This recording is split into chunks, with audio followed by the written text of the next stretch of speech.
You don't need anyone's permission to be who you want to be, to pursue what you want to pursue. Welcome to the Council of Dudes podcast. I'm your host, Vinny Brusco. I am a father, a husband, the founder of Agora Social Club, a purple belt in Brazilian Jiu-Jitsu, a certified life coach, and a facilitator of the Council of Dudes men's group. This podcast is here to help you tap into and follow your golden thread, that feeling that pulls you forward to become the best version of yourself.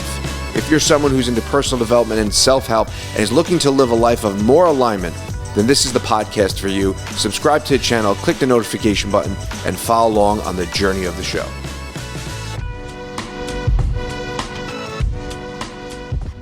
Hey guys, I am here live with Vinny Brusco, the host of the Council of Dudes podcast, along with the cast of the veteran Lancelot Theobald Jr. joining me, and Yanko Valentin-Perez. We're here talking about the veteran, the process, the impact of the film. Thank you so much for tuning in. Catch us live right here on the Council of Dudes podcast with Vinny Brusco. And here we go. So first off, thanks for doing this. Thank you. Second time you've been here. This time you brought the cast of The Veteran with you, which is a great film. We had a chance to see it. We went to the premiere, and you just have this way of, in your films, just, I told you when I saw Security Guard, I was like, oh man, like you just pull on that heartstring in a way that just hits you on this deeper level. But I want to recognize one thing that you said to me last time we did the podcast, and it just planted this seed. And you hear the same thing over and over again from different people, but someone will say it and it hits you a different way. And you said, the more no's you get, the closer you are to that yes. And it was just the way you said it that it resonated with me on such a deeper level. I was like, yeah, that's the right way of thinking about this stuff. Whatever endeavor you're on, right? When you step outside, and everyone in this room has stepped outside of a conventional lifestyle to some degree, right? Whenever you're in this unconventional non-9 to 5, it's a different grind. And you have to shift the way you think about rejection. So for any of you, where did, obviously working with him, you hear that, you adapt that mentality and that way of being. Has that something that you've adapted in your own and he just emphasizes that for you, or?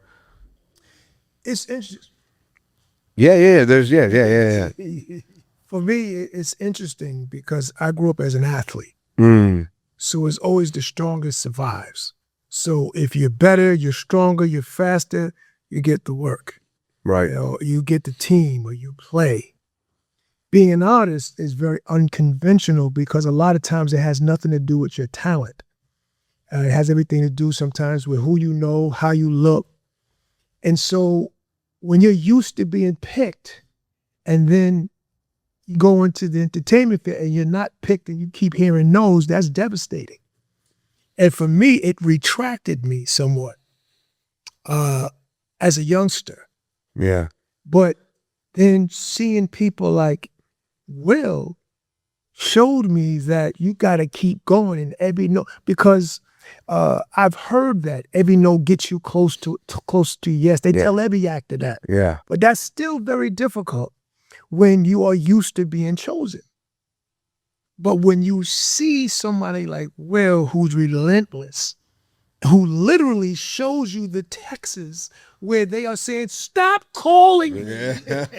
You're in sync, you know what I mean? Yeah. Calls him back the next day. That tells you that if you're relentless and you have resiliency, it's not a thing that you can't accomplish.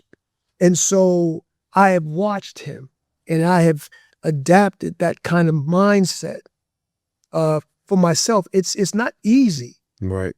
Because just the ego is fragile. But then you must teach yourself that don't take it personal. Don't take it personal. Don't take it personal. Yeah. And keep moving. And, one person doesn't stop your show. And I've learned that watching him. Yeah. What about you, Yanko? I have to say, I got to piggyback off of what Lance said because, being an actor is also like being an entrepreneur. Yeah. And in acting, just like in, business, it's collaboration, not competition. So although they, in America, they say, you're self-made. No one's self-made, because anything that requires other human beings' involvement can't be self-made. Right. Somebody has to agree to be part of the process. So, with Will just tries to collaborate with as many people as possible. And he cooperates with a lot of people, because as an actor or as an artist or as an entrepreneur, you have to, build together. Yeah. Will, he's a machine. Yeah. He's a machine. And the same thing that Lance said, just being around Will and seeing his determination and resiliency, that it's just nonstop. It's like, I got to try to get this. I got to try to get this. I'm going to make this happen. As a matter of fact, he doesn't even use the word try. He says, I'm going to do this. Yeah. And with that kind of, person around you, it's just infectious. You're like, yeah, absolutely. Yeah. Yeah, I'm going to do this. Yeah, we're going to do this. There's no more trying. It's do. Yeah. And so, he's a positive, role model. Yeah. A positive force. Well, it's the old expression, you're the average of the 5 people you surround yourself most by, right? So when you're looking for people to become part of your films, obviously you have a goal in mind, both in that particular film and then in the catalog that you want to create, right? You have certain goals and aspirations, and keeping those people around you throughout film right. is important and integral to all being in alignment towards that bigger goal, right? Yeah. How are you looking for that type of grit and resiliency, and how are you finding it within the people you bring into the fold? Well, for me, I want actors who want to act, not actors who want to be famous. There's a big difference, and Yanko said that best. So I'm going to piggyback off what he always says, and there's no truer statement than what that is, because when you look at everything that we've done, this company would be nothing without the 2 men you see sitting beside me. The Veteran would not exist without them, all the rest of the cast members. But what I look for are serious actors. There are a lot of people who say they want to act, but they really don't. They want to be in front of a camera. They want the accolades. Real actors will act for free, for spotlight, for a shot, for an opportunity, for 2 lines. It doesn't matter. If an actor wants to act, they'll act. I separate the ones who say they want to act and the ones who don't. I want serious people. Look, I don't want to waste anyone's time. The most important thing in life is time. I don't have to tell you that. Time is the enemy. We think we have an abundance of it, and we don't. Right. So I don't waste anyone's time.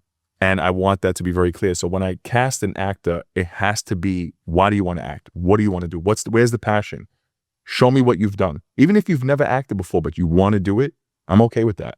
Yeah. But you can't waste their time, because I have to protect the actors. I can't have somebody come in, not show up, and now that's their time, because then it falls on me. Yeah. And it's happened, of course. And those people are not with the company anymore. Can't rely on you. I got people taking flights down. I got people making sacrifices, working overtime, sacrificing everything they have to be on my set and to give 200%. Because none of these actors give 100%. Because if they did, they wouldn't be working with me. I demand a lot. Yes. Am I a dictator? Yes. That's what directors do. We dictate direction. It's period. A lot of people don't understand that. Will's hard. Will's this. Yeah. But tell them what I've done. 7 films in 7 years. National media attention. We're going on a Fox press run. They're getting national television spots. They are going to show the world that they are undeniably, incredibly, undoubtedly the 2 greatest actors in the world that the world has ever seen and yet to be discovered. And we're going to change the world and show the world who we are. Period. I love that point of doing it for free. And I had this moment in the shower a few years ago, and I do Brazilian Jiu-Jitsu. Obviously I do the podcast, I do coaching, and these are all things that are like very near and dear to me. And I had this moment in the shower. Like, God comes down one day and says, you're never going to be a black belt. Your podcast is never going to be Joe Rogan, and you're never going to be Tony Robbins. Are you still going to do these things? And the answer is, yeah, absolutely. I was like, okay, then you're doing it for the right reason.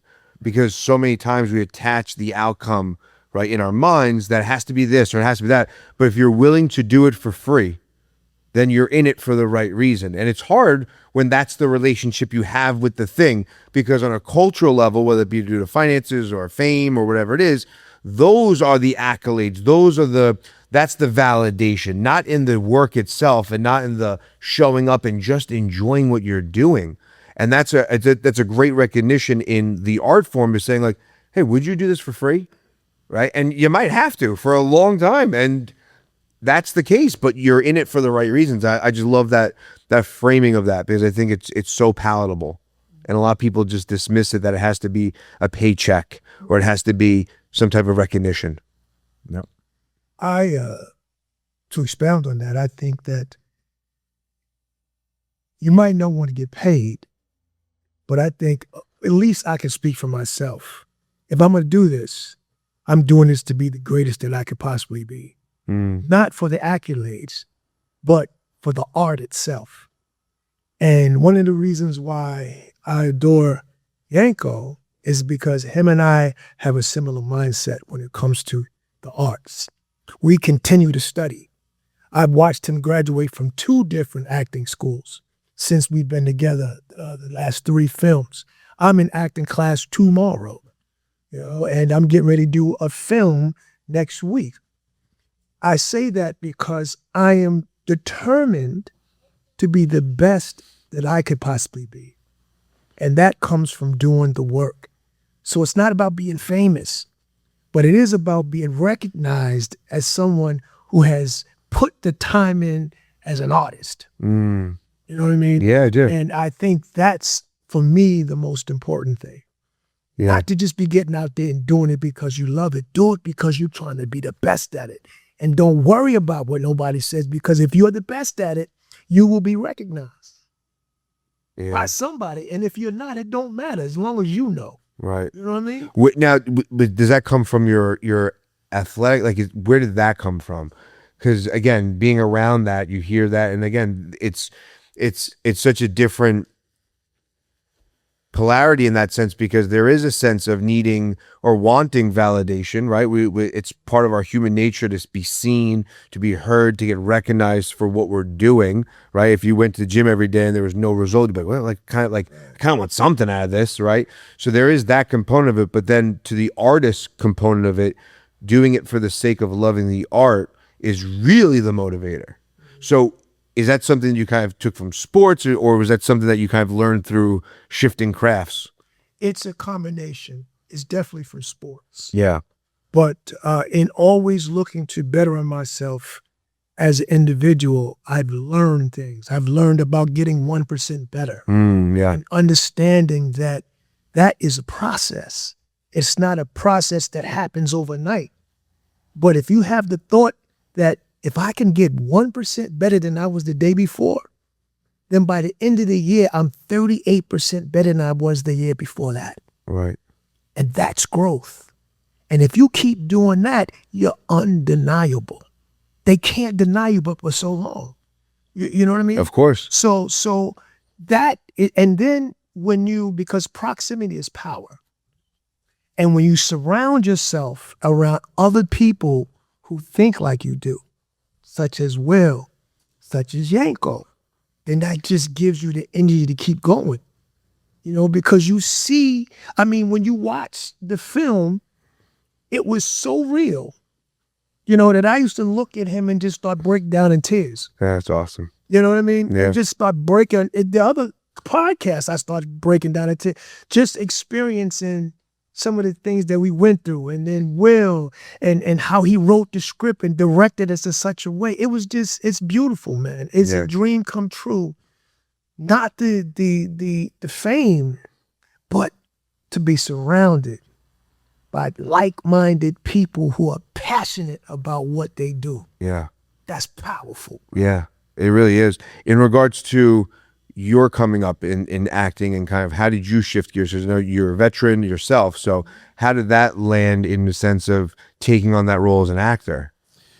Well, I started in 2006 without any direction, any guidance, any know-how. So all the things that one will most likely commit suicide, by not getting what they want, that would have happened. Yeah. Because you take it personal. When you're young, you're all full of ego.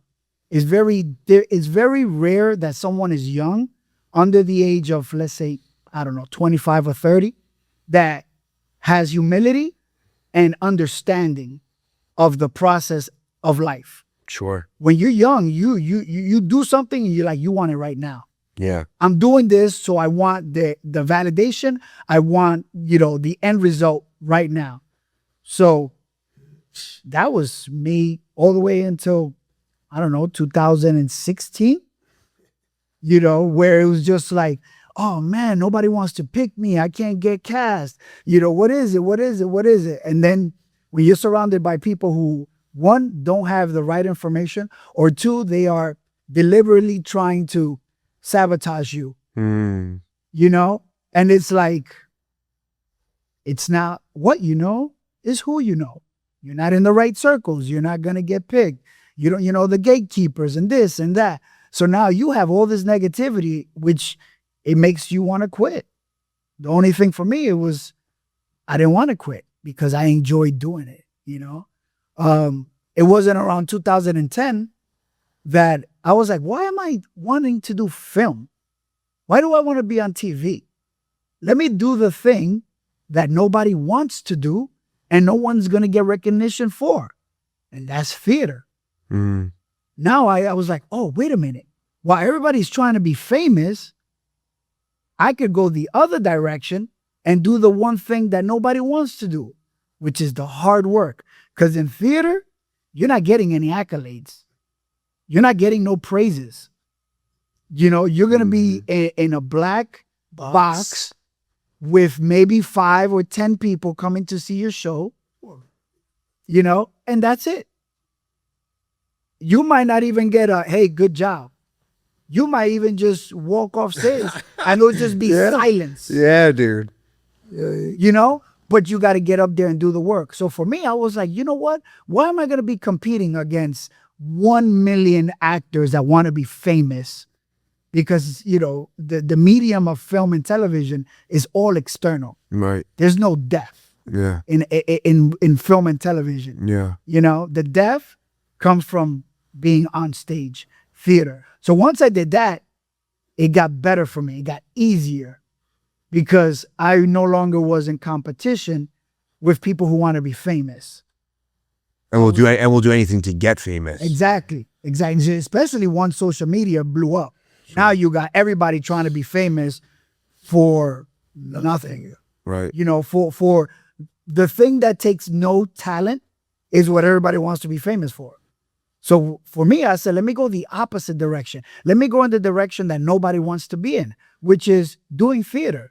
Because as Lance knows, when you do theater, there's no breaks, there's no double takes, there's no 10 takes, there's no let's do it again, let's take it from the top, let's do it from this angle, that angle. It's one shot. When the curtains come up, it's go time. Yeah. And that was a freaking rush. Wow. It was amazing. And I was like, yes, this is what I'm going to do. I was like, I don't care about film and television. Right here, theater. And then I started going to school. And once you go to a theater school, you're on stage every day. Every day, reading scripts, breaking down scenes, getting up in front of an audience, because your classmates is your audience. And they're going to judge you. And then you got your teachers or your instructors, and they're judging you.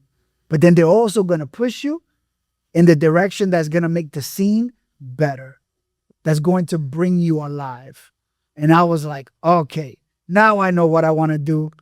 This is gonna make me much more better, but it's also going to keep me grounded, that as long as I do the work, I will be fulfilled inside.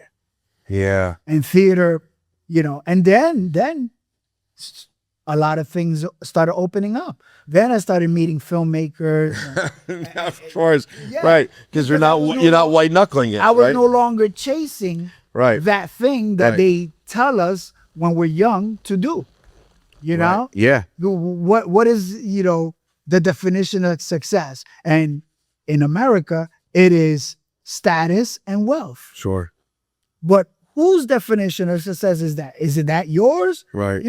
So for me, success is wanting to do what I want to do and successfully doing it. Yeah. And so, it just steamrolled. Also, because I was such a fanatic of theater, I became a professional wrestler, which allowed me to have control of my character the situation, the environment, and the storytelling all at once. So I was being able to do 10-minute theater, productions every weekend. So, I do. I love that, and I think shifting that into wrestling is one of the coolest ways to pivot in, and that's what it is, right? It's like it's a combination of obviously some crazy athletic endeavors, absolutely, but then there is this massive. I mean, I grew up watching wrestling. I loved.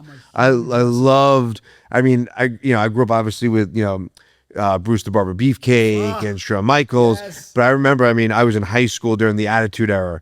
And when that glass broke, when Stone Cold came off, there was quite literally nothing like it. It like, and then when you hear his story, like I don't, if you're familiar with it, but the theater that was behind that, and like all of a sudden that light bulb moment for him where he's like John 3:16 and all that thing, that whole thing. It's like, and everyone, I remember they interviewed, I think Triple H. And he was like, everyone was in the back when he hit that line. We're like, well, he beat Jake the Snake at the King of the Ring. Right. Yes. And when he hit that line, Austin 3:16 says, he said everyone in the back was like, oh, he did it. Like he hit the thing that now he hit the character. Yeah, catapulted him. It's funny. My as I mentioned, my daughter does acting, and obviously they're children, so there's so many adorable errors. But we went to Broadway. We've been to quite a few shows.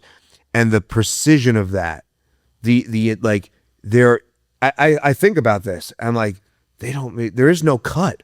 Like these people are so, like they are there. They're like, it's really wild because as much as film is an amazing art form, I know you're such a passionate, but there's no editing, and that's what makes them great. Right. It's one shot, one opportunity. Yeah. That's it. It's unbelievable. And it does add such a element of unknown and rush behind it that you really can't get in many other formats. It's a huge adrenaline rush. Yeah. It's just like wrestling.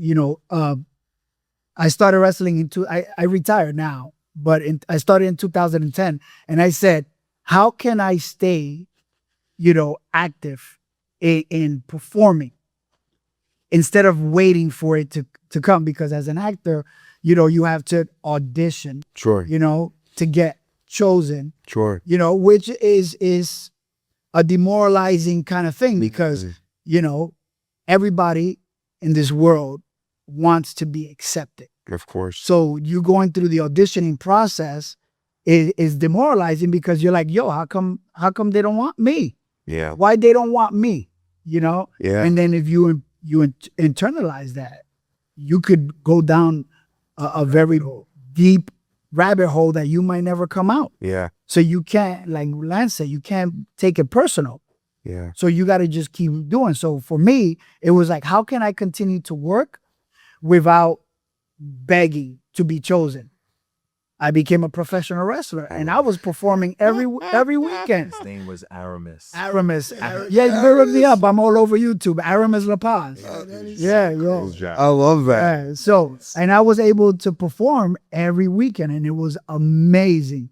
Because you're performing, you're in front of an audience, and you're telling a story. The battle between good and evil.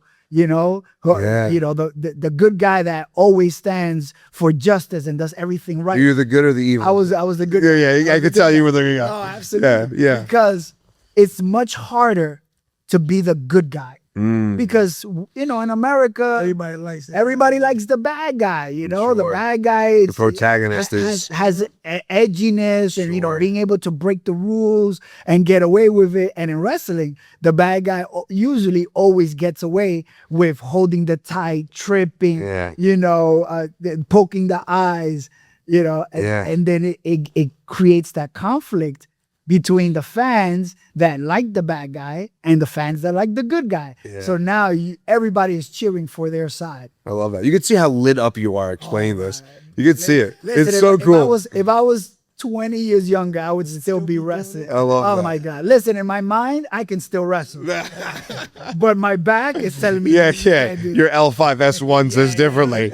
Yeah, you can't do that. Listen, I could probably wrestle as long as I don't take a bump. If I don't take a body slam or I have to, hit the pavement, I could still wrestle. Yeah. Because it's the psychology of wrestling that makes a good wrestler. That's cool. You know, all the flips and all that stuff, what they call spots now. Yeah. It's cool for 8-year-olds that are like, oh my God, Spider-Man does those kind of flips. But the more mature wrestling fan, they want the psychology. Yeah. Why are these two people fighting? You know, Yeah. there's got to be a reason why. Yeah. And that's what I like. That's what I always brought, you know, to my character. It was the psychology, you know. There's that constant battle. I love that. Who's gonna win? The good guy or the bad guy? Back and forth, you know. So I love that.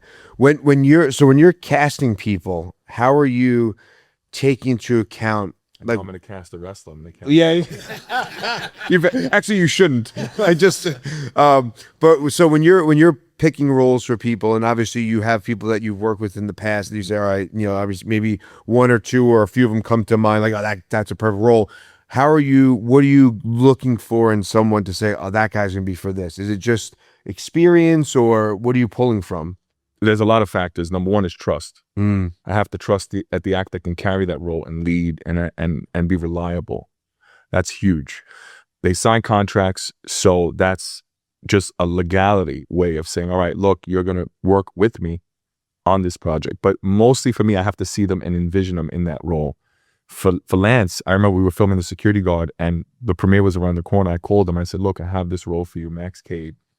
His wife gets this mail. Remember I told you that before I even wrote the script, I already had it in my head. Where does it come from when you say it's already in my head? Is it just like a download? Is it just like It's just in there? Like I already have Lucy. I already wrote it down. I already have the reporter. I already have Gravestone. I already have my documentary. Everything's here. I just have to put it out. I already have the trailer music for it. He knows, right? I've sent it to him. It's just in here. I understand it because in obviously any endeavor you go on, whether it be like an entrepreneur, if whatever, it's in there. It's just there. And I think most people do have something in there. And I want to go back to the question, but even in building this space, I've had so many guys come in and say, oh, I thought of a thing like that. I'm like, but you didn't do anything about it. Right. 100%. Like we all have these thoughts Right, and these ideas. Wow. So continue. So for me, it's a level of trust. It's, do I see that actor in that role? Can that actor carry the film? Is he believable? What's his strengths? What's his weaknesses? What my cast, what they don't know and what they know is every time I deal with any new cast members or previous, I'm studying them as they're on. What are you studying? I'm studying everything, their mannerisms, how they interact with me before they're on and off camera, how they speak, how they deliver a line. So when I'm writing for them, I have their picture up. My wife thinks I'm crazy. And then it's literally like I'll have Yanko's pictures. I'm writing Jose Torres. Okay, Yanko, what can he do? Great method actor. Great wrestler. Wow. Yeah. Great. I seen like only one match. But greatest method actor in the world. This method actor. I know he says I'm a hype man, but it's the truth. But to make a short story long, the reality is for me is, do I see him in the role? I'll look at his picture and I'll start writing to him. Lance, all right, you know what, Lance? I want to change your hair up. I said, you're going to wear glasses for Max Cade. You're going to wear these suits. These are the color suits, even down to the colors of what they were wearing, down to everything. It's detail. Everything you see in my film, meticulously done. Like even the color of the wall, how it's matched. What are you going to contour with? All right, let me see the space. It's also the fact of what I see Lance do. I'm like, all right, who can carry this film, right? Who is going to take the next lead? Also, it's being fair, right? Trying to give actors fair opportunities that they wouldn't have. So it's like, all right, well, who led this film? Okay, you know what? Lance and Yanko are taking a break from Lucy. Let's bring in some new people to take the lead. You have to trust them. We got a new actress named Amy. We have a new girl playing Lucy, named Sophia, which is awesome. These are new actors and actors. We got a whole new cast for this film. I've never worked with them, but there's a certain level of trust, right? You meet with them, you have a Zoom call with them. You tell them what the vision is. You hope that they understand what you're saying. You hope that they appreciate what you're doing. You hope that they see what you're doing and see the value in what you provide. See, I'll tell you this. What people don't understand is, yes, you're not getting paid. Okay, fine, right? But if money is your driving force, you've already lost. We spoke about that. Because to me, you're not doing it for the right reasons. Your heart is not in the right place. What I provide at La Salle Productions is not just a platform where they can showcase their talents. It's value. There's no other independent filmmaker signing deals directly with big networks like Fox, getting cast members on national media, providing them with a space and a good quality film with good quality reels that they can shop for agents, get bigger and better roles than what they're on with me. I want to see them succeed. I want to see these guys on Law and Order. I want to see them on big productions. They deserve it. You saw the film, Vinny. Mm-hmm. One of the greatest films I've ever made. And the pressure came from the security guard. Everyone kept saying, how are you going to deliver, man? You know, security guard was so good.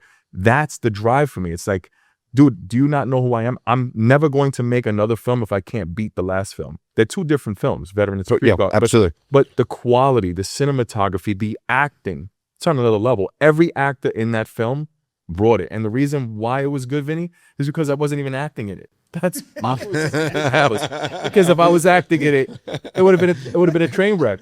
First film I'm not actually in, which is why it's so good, right? I always say I'm a terrible actor, greatest independent filmmaker in the world. People can say what they want. That's the truth. But the reality is I couldn't have chosen two better actors to portray these characters. When you saw Max Cade, I didn't see Lance. I saw Max. Yeah. When I saw Jose Torres, I didn't see Yanko. I saw Jose Torres. And just the amount of effort, the psychology that Yanko put into the character. Lance was hanging around millionaires. What they did to prepare for the roles, I only know a slew of it. Just that's what people don't see. They don't see the work that goes behind this. They think, oh, Will gives them a script. They say a couple of lines. They walk off. No, they were on set with me for hours. They probably wanted to kill me half the time. But it's a level of trust with them. It's a level of care. It's a level of giving them a platform, giving them a space to create, to express, to show the world what they can do, what their range is. That's what I'm doing, you know, and people don't understand it. Like, who's this guy? Who does he think he is? The greatest independent filmmaker in the world, period. With the greatest actors in the world. And the company would be nothing without them. Vinny, my company is nothing without these actors. There would be no La Salle Productions without the men and women who come in and believe in what I'm doing. They make ultimate sacrifices, like I was saying, traveling, taking flights, canceling vacations with family, whatever it takes. That's serious. So when they give me that, I have a big level and I have a big shoes to fill to make sure that their time is never wasted. So when I'm casting somebody, I can't have a cast member be a shitbag and waste their time, right? I won't allow it. So if anybody's not with this company, it's on their own merit. You know, I don't get rid of people. People get rid of themselves. Yeah. And going to that point of getting paid, right? You could do something you hate and do it just to get paid, right? And then you could do something you love and you'll, like to your point, like you'll do it for free, right? And trusting them with your vision is a very hard shift, right? Giving up some of the control, knowing that I can't play every role in this movie. I can't be all the characters, right? And then to have your vision get expressed in a way that's authentic to the vision, but in someone else's hands is a whole other hurdle that you have to deal with. So in regards to the preparation of the character, like what are you guys doing? Like you mentioned the psychology of wrestling, which I'm a very big psychology guy. I'm very big into like philosophy and I love going down rabbit holes. What are you guys doing besides hanging out with millionaires? Like what are you doing at home? Like what is your preparation? What is your process in getting into these roles? And like you're getting different roles, right? So now you're in a different role, so you have to put a different hat, and it's got to be fun in some regards because you get to play all these different people. But then at the same time, it's got to be exhausting. Well, I mean, as theater actors, we already trained for that. That's right. That's not something that you just pick up from one day to the next or when you just wake up. So it's a long process that they teach at theater school. What's the process that they're teaching you? Well, first, yeah, exactly. Yeah. Sure. The W's, who, what, when, where, and why. Yeah. You know, you have to answer those. Also, the character. You know, who is this character?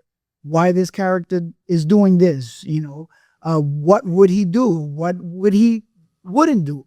So, you know, there's usually like 100 questions that you have to answer based on the character. That's also like moving yourself outside of like the linear of the script, right? Because the script says this is the guy, this is what he does in this film and in this moment, right? But then to embody that and actually like actually become the character, if you will, you have to take your own liberties outside of the script. Try to stay in alignment with the script, especially if you're not going against the script. I'm sorry. You want to stay in alignment with the script because obviously you want to tell the story in a certain way, but you want to interject what you've had outside of that world into it.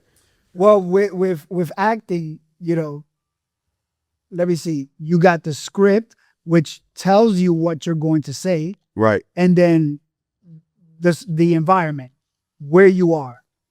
But everything behind that is all character work that you have to do yourself to get yourself in, in that place. Sure. So the wording, it's already there. Are you, when you're doing scripts and like all three of your input in this, are you looking for verbatim word for word, or are you looking to deliver it that way? Or are you like, I just need you to convey this message? Tell them what it is. Tell them what the motto is. Are you ad-libbing? Script is never the script. Okay, perfect. Yeah, I love It's that. never the script. So Because you might get something out of this impromptu ad-lib moment that cannot be on paper. Exactly. and we did that a lot. Yeah. What I love about Will is that he gives you bullet points. He's like, this is what I want the conversation to be about. He gives you a reference. Yeah, I love And that. now as actors that we know what we should be doing, Yeah. we know when we're going to put something in or take something out to convey the emotional message forward. Yeah. Because as actors, we always have to push the story forward. Yes. Yes. So the amount of time that we both have, which is probably like 50 or 60 years combined of acting experience, we know what we need to do to make the script better, or should I say the scene better, Sure. Yeah. And we improvised a lot. I improvised a ton, but Will, has already seen what I can do. He's given me the opportunity to show him film after film, Yeah. starting with Graves, and then, Hilo 3, Oculus, which was one of my favorite, but I was able to show him, hey, Will, these are the things I can do. And then gain his trust, where Will is like, okay, you know what? I trust him. Yeah. I can give him this role and I know what he's going to do, And the same thing with Lance, Yeah. So we, as actors, also want to give the director, the producer, the filmmaker, to have trust in us. Yeah.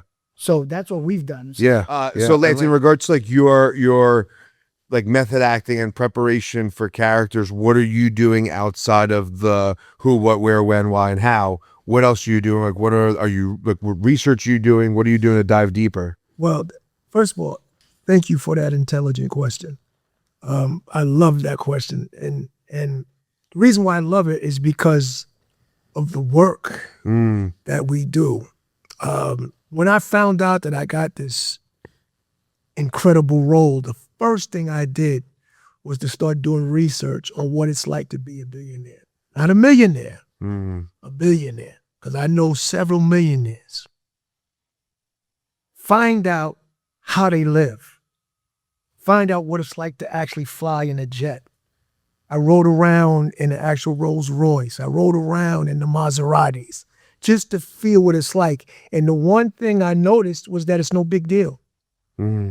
Once you have that, that's just a vehicle to you. Once you travel in a plane, that's just a way to get from point A to point B. It's no big deal. I remember the first time I got inside a private, I was ordering 3 drinks. I had all the crackers. They let my wife come, but we were having a good time. Right. Person I was with was sleeping. It's no big deal. And I've learned that the billionaires are the ones that are very humble, and you don't know they have the money. The millionaires are the ones that are yelling out, look at me, a lot of times, not always. Sure. You know what I mean? And I did that. Then I went home and I created an entire backstory for my character. Now, is that backstory rooted off of what Will has already produced, or are you kind of creating your own? I just created my your own. Okay. I knew Love that. the framework, Sure. but I created my own family. I created how many brothers and sisters I had. I created how I lost my entire family. I created the fact that my father was a numbers runner for Bumpy Johnson. Yeah. That's Now, cool. you know what's so funny? The movie about Bumpy Johnson has his boy in it playing one of the roles that I created for myself, not me, but my father. He was at the premiere and I took a picture of him, which was the weirdest thing because I watched the whole series the Bumpy Johnson series, which I created a whole backstory based off of, and then actually met the guy who was in that series. Who would have been your father? No, yes. Yeah. And it happens That's to be wild. That is wild. Wait, so was that before or after? It was at the premiere. But I'm saying you had created I had created the whole backstory. the whole backstory, and then you found out that this whole thing existed. And it existed. Wow. And then not only did it exist, I love things like that. the guy that created the part is like his brother. That's It crazy. came to him. I was blown away. But that's the kind of work that we did. Like that's gotta be. I'm sorry, but that's gotta be super. Like to me, like I think of those things as like these like mini micro miracles. Like those little things like that. Like miracles. you can't help but be like, man, like you can't make that up. Bro. Like you can't script that. No, it's manifestation at its finest. Yeah. Like at its finest. Crazy. If you need a little like wink or nudge from God, that to me is it. Universal energy. I'm a component and believer of that. And that showed me you are you're going in the right direction. Keep doing what you're doing. Dude, I love that. Yeah. Because when I saw him, it's like I knew him, but I didn't know him. I was like, That's so weird. what the fuck? Oh. And then he said, Yanko's my brother. I was like, oh my God, I got chills. Did you have any connection to that? Like, did you make that tie at all? No, not Did you at all. do it? I had no, because I didn't know his backstory. You know, You don't know. yeah. As an actor, when you're creating your backstory, nobody else knows that story. Only you do, in order to give your character depth. Yeah. You know, to the who, what, when, where, and why. Yeah. So you know, all I don't want to say classically trained, but any theater trained actor knows that that's one of the process you have to do, you know, because when you get a script, that information is not there. So what a lot of actors do is they just read the lines and they just say the lines, and it has no meaning. Not coming from a place. Place.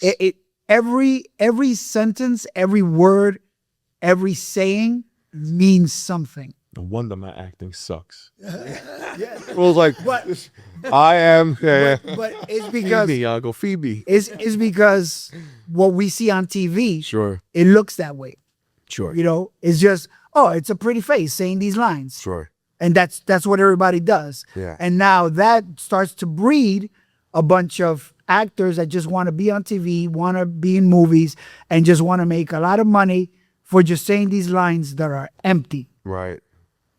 A real actor don't say empty words. Right. Every word, every sentence, you know, every movement, it has a purpose.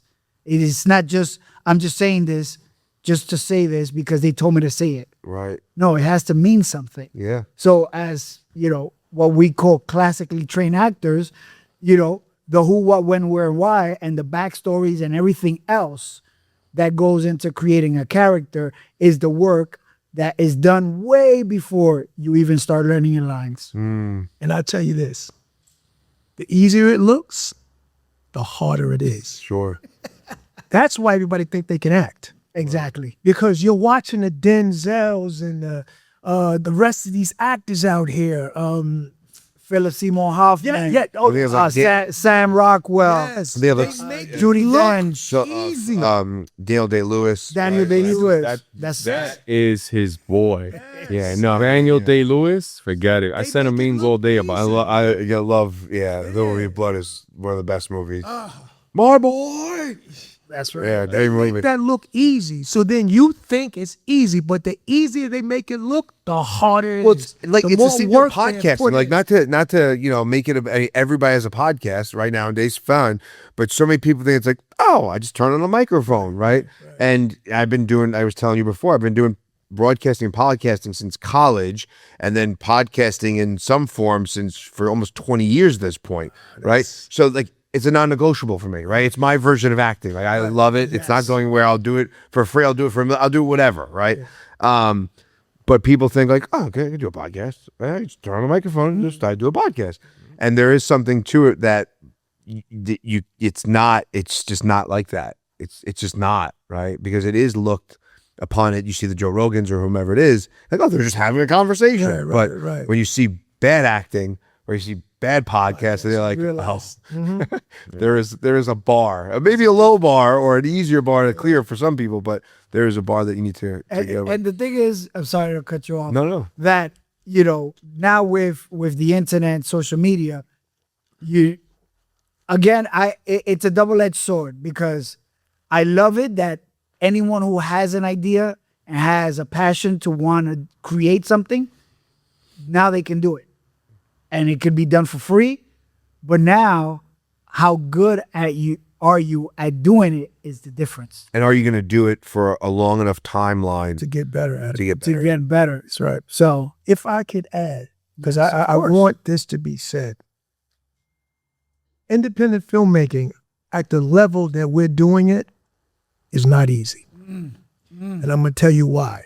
I'm going to give you a couple of examples. First of all, as trained actors, you have a process of you warm up.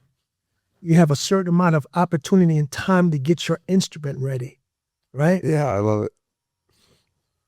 Independent filmmaking, there's no time, because people are watching you, we running, you know what I mean? Action!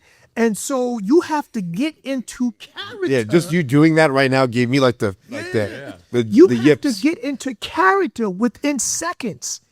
There was one time where I said, okay, this is some bullshit right here.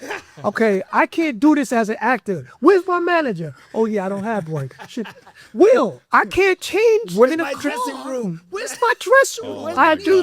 Yo, I was freaking out. The man got Because, yeah, it was. Lance does take 60 minutes to put on his blazer. He does. No, it's like, you just, because I'm warming up at the same time. I love it. But it's like, okay, either you get ready and let's go, or you're not ready. So I had to learn how I used to watch him come to the set in character. Yeah, on the trains. He would come With on his the door. trains as a bum in character. So he was ready. That's the wrestler in him right there. That's He was ready. It's just, it was fascinating. was that part of your process? that was. Yeah, I can imagine. I can imagine like walking to the set in this get up puts you in a certain, and people, even if people are like, what the fuck, like, Yes, that's what I like said. you're able to enter this downtrodden state, That's it. and then you're arriving to the set and you're already like, already I'm beat there. up, I'm already there. I'm done, right? Unbelievable. Vinny, he was taking his jacket, like the flannel, Unbelievable. rubbing it in dirt, like literal wet dirt, and putting it in piss. I'm not joking. Unbelievable. Amazing. That's what he was doing. That's the level. Yanko, am I messing up? That's serious? So that's the stuff that people realize. And he would come to set, and I would be like, Unbelievable. shit, he smells like a homeless. He smells like a It was homeless- serious. yeah. We're not even joking. It was to the point where people really thought he never broke character. Yeah. I tell that story all the time. Amazing. People were outraged. Like Mike, when Mike was doing the whole, remember that scene where he's like, hey guys, yeah. Oh, they thought he was an influencer doing that. Oh, people wanted to tear Mike up. Yeah, man, it's crazy. Amazing. That's just the level of what they give. Yeah. And You know, and the other thing was, I drove him to the first time to Grand Central. This wasn't my scene, but I wanted to know, because he had just graduated from acting school. Lee Strasberg. Lee Strauss. This is like his second school he graduated from. So I was interested to know what his process was. You know what I mean? He's rubbing his jacket and piss. Yeah.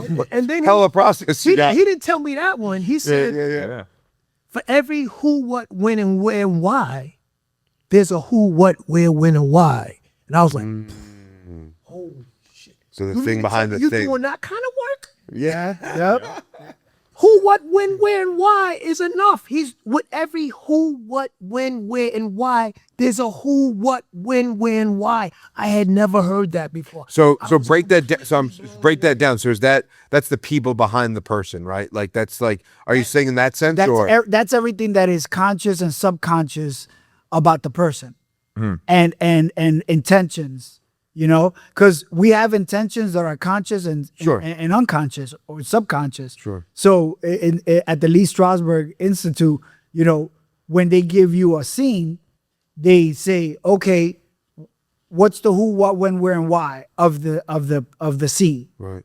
and then once you have the who, then you have to do a who's the who to the who, and the what to the who, and the why to the who, and then the So when. like the duality of yourself. Exactly. And then you just peeling layers, peeling layers, peeling layers, peeling layers over and over and over until you get to the core of the intention. Because every character has an intention. Right. Why is he talking to this person? What does he feel about this person? What does that person feel about him? What does that person make him think about himself? Exactly. Right. Yeah. And so no one ever has a conversation with anyone without having all of these internal thoughts. Yeah, the shower conversation. I should have said this. I thing should to have that said guy. this, and I should have said that. And who does this person think they are talking to me like this? And all of those conversations that you would have by yourself is the conversation that this character is having to themselves while they're having a conversation with that person in real time. Yeah, I'm following you. Exactly. So, that I'm telling you, when I went to the Lee Strasberg Institute, I was like him. Yeah. Because man. everybody believes that when you watch an actor on TV, that's acting. Oh, that's it. Oh, I'm just going to say these lines. I'm just going to say these words, and I'm an actor, and that's very superficial, which that's what we see on television. Yeah. Or on film, until you actually go to a real school and then they teach you about peeling the layers off of the who, what, when, where, and why. I love that. For someone who loves rabbit holes, that's so up my alley. Yeah. And it's interesting because, again, I think especially as men, we have this lens that, we so heavily identify in what we do, right? Like, it's like the second question, right? When you meet someone like, oh, what do you do? What do you do? What do you do? And, there's this, would I go and say, I'm a podcaster? Now I probably would, right? But there was a good stretch where it's like, well, I don't get paid to podcast. At what point are you the thing you do? That maybe on a social construct, it's not what you do, but it is who you are, right? And it just makes me think of all the different dynamics. You joke around a lot about like, oh, my wife thinks I'm crazy, all these things. No. How many times, and maybe there's one or two people that, or there's experience you had where I'm sure doing this work, the people in your ecosystem are like, what are you doing? Like, what's like, being an athlete, being a veteran, like there has to be, people in your lives are like, what are you doing? Oh, all the time. In the beginning, it was, but in the beginning for me, it was definitely like that. When I first started in 2019, I was still working for the NYPD. I was working for the city. And I remember like telling my coworkers, I think I told you this, they were like laughing at me. I was like, I'm gonna be a filmmaker. Went home, told my wife, she was like, you're out of your mind. Like, what are you talking about? But it still now, like 7 years later, my mother-in-law now they're accepting, like, oh, wait a minute, Will's, okay, yeah, maybe he might be what he said he is on Google. When you Google him, he is a filmmaker. You don't need anyone's permission. I will always say that. You don't need anyone's permission to be who you want to be, to pursue what you want to pursue. Period. I had to really get in my head about that. I was like, you know what? Look at this guy. He has less talent than me. What's the difference? The difference is he actually believes that he can do what it is that he wants to do. And me, I'm full of doubt, but I have all this talent. I know he's not better than me. I'm going to go out there and do it. Not only am I going to do it, I'm going to do it better than him. That's what I do. Like, it's not healthy. Like, I look at someone, I'm like, all right, who is the filmmaker that has all the articles, everything, all the press, got his film on Netflix, and I go after the guy. And I'm just like, every day, I'm like, all right, I got to be better than this guy. I got to be better than me, but I got to be better than him. What's the difference? I know he's not working harder than me. Who does he know? Does he have a PR team? Most of the time they do. But for me, it's just like, all right, I have to be manically obsessive. We spoke about this when I was on the podcast last time. I believe that with time, with every film, I get better. Cinematography, Absolutely. audio, Telling a story. acting, script. When I give them a script, we always say the script is never a script because it's a blueprint. I give them a lot of freedom to do what it is. They're the artists. They're the ones that are going to portray these characters that I had in my head that I wrote down, and now I'm bringing them to life. They're bringing them to life. That's the level of care and responsibility that they understand and respect. It's a mutual respect to say, you know what, will trust me with this. And I pour a lot of my life, a part of my life, into each character. How, and I want you guys to jump into the same question, but how I don't want to say gratifying, because gratifying makes it feel like Shit, no, say gratifying. no, it doesn't even add. It's not even heavy enough. Okay. Yeah, it I don't even know what word it is, but when you see your vision come to life, when you see your character say that line, or you see that scene in your mind, and all of a sudden it's there, that feeling has to just be like, it's not like, again, I can't even put it to words, and I know it from sitting in it, right? We're sitting in it. We're sitting in, I have pictures of this being a white box and me coloring in the green and drawing picture frames and tan couches and all. So I know from firsthand that when I see the thing in the real world, that I could touch it, it's another feeling that you almost can't put to words. It's another feeling of euphoria because it becomes tangible. Yeah. Everything you had here now becomes tangible to you. Yeah. So like for me, the biggest feeling of euphoria is always at the premiere, because I get to show the trailers that no one's seen. Yeah. And I get to see the film and I'm looking at their reaction. Like just watching that, I was like jumping in my seat. I was like, wow. Like, or just hearing people, when the logo hits, people are like, yeah, or they're cheering that. Even if it's one person, it makes me feel good. It's like, wow, they're excited to see what I created. Like when I first set out to do this, I always said, I want to get the world to the point where everyone's anticipating the next La Salle film. Like, have you seen the new La Salle film? Like, it's so cool. It's awesome. Like, now he's doing this. That's what it is for me. Like, and just seeing their performances. Like, I was holding on to that film. We were editing that film since July of last year. And I already knew when I saw it, because Yanko had to come and do the voiceovers, and he only saw, he didn't even see the film. I just showed him real quick what it was on my phone, and he just did the voiceovers in the Yanko's library. And it was just awesome. He was like, I don't need this. I'll see it when it's there. Like, I love that he just trusted me. He's like, I'll see it when it's, like, that's the level of trust. Like, I don't even need to see it, Will. Like, come over, we'll do the voiceovers for the trailers. They came over. You know, it's a collaborative process. Yeah. And for me, I love doing this. I'm only going to do 10 films. I told them that's it. I got 4 more years. I'm going to do these next films, Lucy, Gravestone, Lucy, Reporter, Gravestone, and then I'm doing my docuseries, and I'm retiring from independent filmmaking.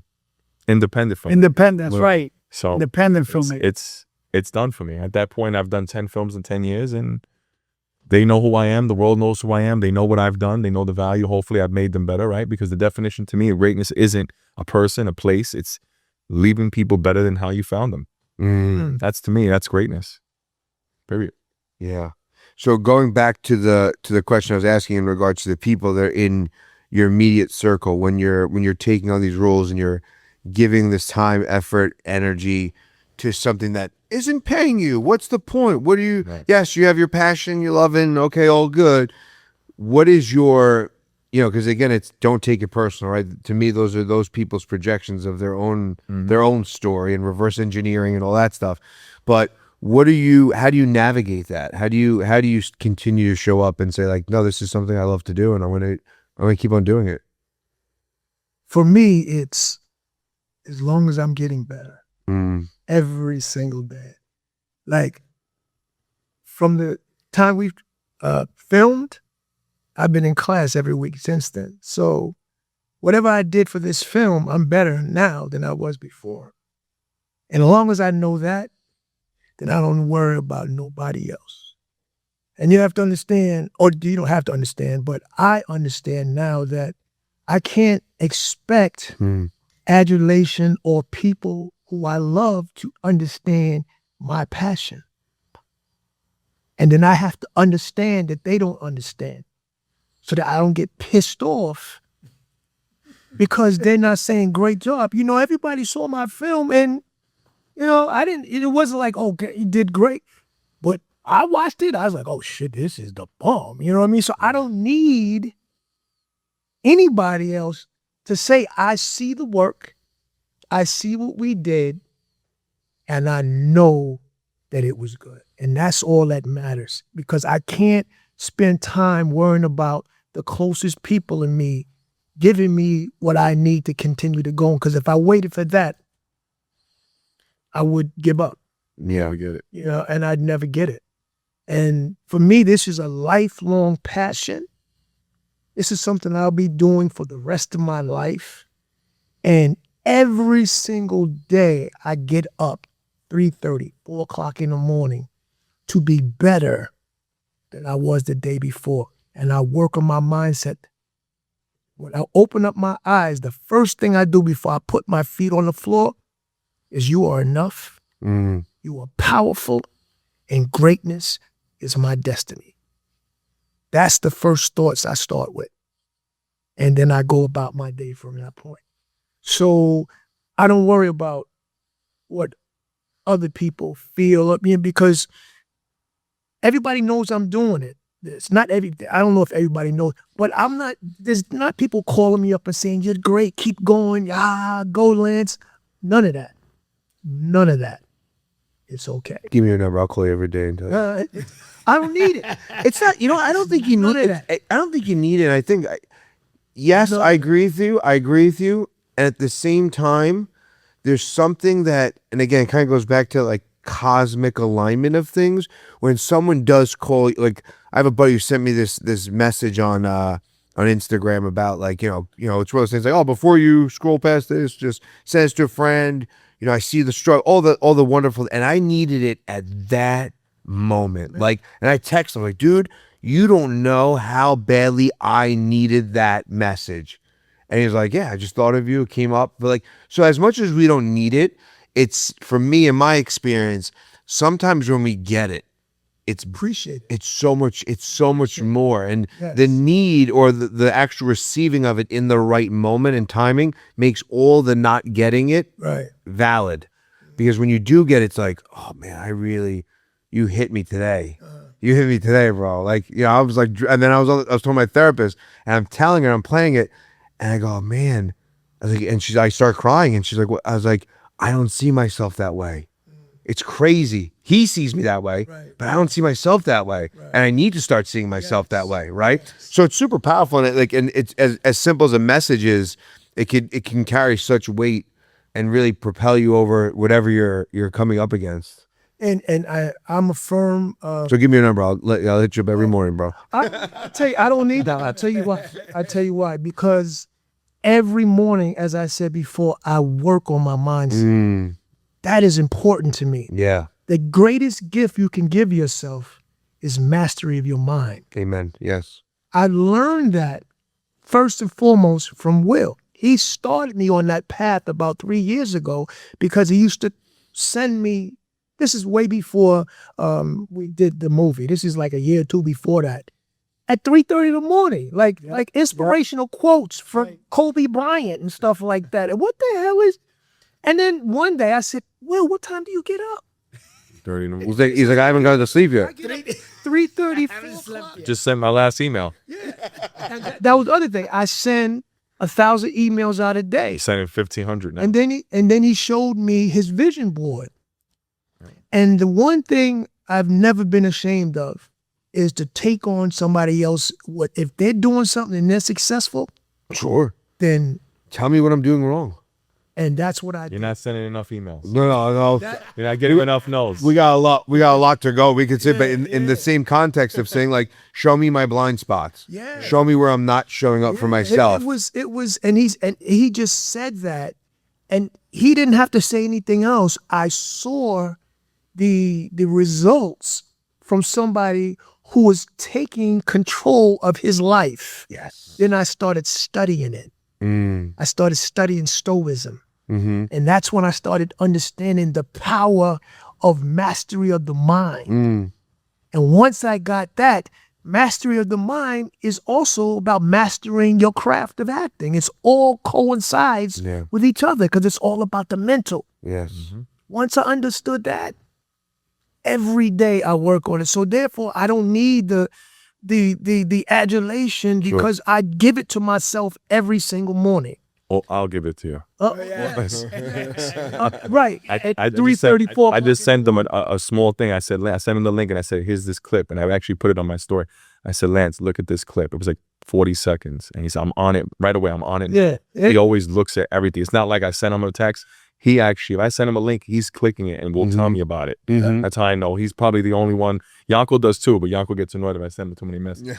He just doesn't respond. So what about you in regards to the inner circle that you have around you, the friends, the family, how they're showing up? How do you navigate that? Well, I don't want to say I am my inner circle, but after, I don't know, a certain age, you know, the people that you grew up with that you believe were going to be by your side, you know, life starts lifing, you know, and then they have to do their thing. Right. I always believed that whatever journey I was on, that I was going to have people come with me. Sure. You know, that they were gonna support me. They were gonna be, you know, my backup or whatever. Yeah. And then, you know, as you start getting older, you know, friends start falling off. Sure. And it's not because they don't want to hang out with you anymore. It's that everybody has their own journey they have to, you know, go on. Everybody has their own path that they have to go on. Once I learned that, I was like, okay, well, you know, I got to do what I got to do for myself. Sure. And for me, my pivot, my turning point was coming back from Iraq, where I was basically saying to myself, I'm not going to waste any more time, because from the age of 10 to 20, all I did was just hang out. And I wasted 10 years of my life basically doing nothing. But when you have no guidance and you don't have no big brothers, you don't have uncles or anyone with any ounce of positivity or, you know, true masculinity or anything that is designed to make you great, you just go along with what everybody else is doing. So that's what I did. When I joined the Army at the age of 20, all the way until I got out of the Army in 2005 and got back from Iraq, I said, man, I've been wasting my time. I've been just wasting time. So when I got back from Iraq, I said, okay, what do I want to do? What do I want to do? Not what anybody expects me to do, but what do I want to do? What makes me happy? And then that's what I just did. I said, okay, whatever it is that makes me happy, I don't need anyone's validation. And then basically I just went ahead and did all those things. You know, I started learning how to play an instrument. I started being in bands. I, you know, learned how to tap dance, did Taekwondo, you know, became an actor, became a wrestler, you know, and became a bouncer. All the things I ever wanted to do, I said, you know what, I'm going to do these things. I love that. And I did it. And by myself. Yeah. I didn't need anyone's approval. I didn't need anyone's permission. I said, this is what I want to do. And I did it. And just recently, at the beginning of this year, I said, you know what, I'm going to get my life insurance license to be a life insurance agent. And I did it. Right. And now people around me, they understand. When I say I'm going to do something, I do it. You know, I became a black belt in Taekwondo. Yeah, I mean, I went, you know, got my degree from Lehman College. Like all of these accolades that I wanted for myself, that I thought that were impossible to do, I attained them. You know why? Because I no longer waited for permission. Yes. I just said, this is what I want to do. And I did it. And now I no longer focus or wait for anyone's approval. Whether I get paid for it or not, I'm going to do it because I told myself that's what I'm going to do. And I do it. That's it. There's a common thread, I think, between all four of us, and it's building a life by design, right? Absolutely. And that takes a lot of different components, right? It takes some support, right, from maybe the people around you. My wife, I just want to say real quick, my wife supports me. I just want to make sure I say that. If she's watching that, I appreciate you. God. I love you. I love you. So it's that's great. Yeah, and listen, it does take a very strong person to support you in different areas of your life. But then it does take this other component of clarity, vision, alignment. And I think that's where a lot of people get stuck in the mud, so to speak, is because they're not just going to go and say, I'm going to go fucking tap dance. I'm going to become a professional. During COVID, I got a ukulele because I was like, I don't know, I just want to play. Turns out I don't know how to play the ukulele, and I really don't care that much about it. But I was like, I'm gonna go buy a ukulele. I'm just gonna have a ukulele, right? I've taken surfing lessons. I don't know how to surf, and I don't really need to learn how to surf anymore. But there's these little nuggets of things like, I want to try this. But I think people are so worried of what other people are going to think that they avoid a life that they want, they want to design. Not me. And I don't think anyone in this room, right? Like that's not Give that up. You learn early on to give that up. Like I said, if it was up to my wife, Vinny, I'd be 400 pounds driving a Dodge minivan with 6 kids. Right. I wouldn't be making films. Right. You have to do what's best for you, even if you're standing alone. I always say, if you're lost in the forest and you don't know where to go, just walk.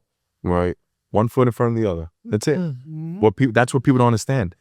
You know, we're all talking about resilience, but what we all have in common is the fact that we had the courage, right? Because doing something when you're afraid is still an act of courage. Right. Right. It is. So people don't understand that.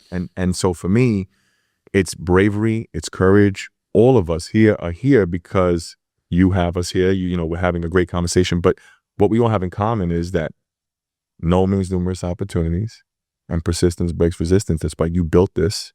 This is your foundation of what you built. You saw the vision, right? This, for example, your wife could have said, "You're crazy. You're doing this. You're doing." You saw the vision. You saw all of this before anybody else saw it. It didn't have to make sense to anyone else but you, and you made it. You brought it into fruition. Same thing with Yanko. Yanko realized early, you know what? I wasted 20 years of my life. I'm no longer waiting for permission. The years are going to go by. 2 things are guaranteed in life: death and taxes. Lance survived the plane crash. Lance decided, you know what? I got cut from a football team. That's not the end of it. I'm going to show these people. And he did. So we're all successful. All of us. You're successful. Nate is successful in what he's doing in his business. Everyone, because we took a chance on us. Because the only person that's going to advocate for you in life will be your biggest advocate is you. Period. Yeah, there's an old expression, every man lives 2 lives, and the second one begins when he realizes he only has one, right? That's right. So in regards the plane crash, talk about living 2 lives. He survived multiple crashes. The one thing we learned about Lance, we don't travel with Lance. Okay. If I'm not mistaken, it was a plane crash, train accident right after, head-on collision, car crash, and then I almost drowned and watched a friend of mine drown right in front of me, which is the worst out of all of them. Watching that in real time was still like messes with me till this day. Yeah. Yeah, that's So we again, there's so many layers to unpack there. I kind of want to just go for the plane. No, it's you're because we've all flown. I think all of us have flown, and you all think of like, you know, there's just this energy that you're like, all right, it's just like, even though you know the statistics, right? And that was in a very short span, right? That was within a year. It all happened 6 months. Right. So 6 months. right, all within 6 months. Yep. So you got to be thinking someone's on my side here. But you're in the plane, and what I don't even know where to begin to ask the question of what is going on inside of you, and then what is that whole Well, ironically, about 2 weeks ago, they did a reenactment of the plane, and one of the guys, Mike, yeah, from the movie, found it. I don't know how he found it, and he sent me. So this is the first time I've actually seen the complete reenactment, although they didn't have me in it. They didn't have it was a black guy, college. I was going to a school to be recruited, and there was a little girl. It was all white guys on the plane, but it was okay because they were still telling the story. So for the first time, I got a chance to see what really happened, and all the things I saw actually happened. Okay, first of all, the pilots both were on fire, 70% of their body. Now imagine waking up out of a dead sleep, because I was sleeping on the plane because I had hung out the night before. I wake up, the plane is going down like this. So it's like a roller coaster. So now we're in the seat like this because the gravity's pulling us down. But then I noticed some guy with a tennis racket is trying to knock out the windows. Now I watched Airplane 1 and 2. Like when the windows go, they usually suck you out. Right. But it was explained that it's something about the compression compartment. It wasn't like that. So they were able to knock the windows out. So now I see that. Then I look, and there's a sheet that was separating us from the pilots because it was the private airlines. That was disintegrated. I look closely, there's nothing but smoke in the plane.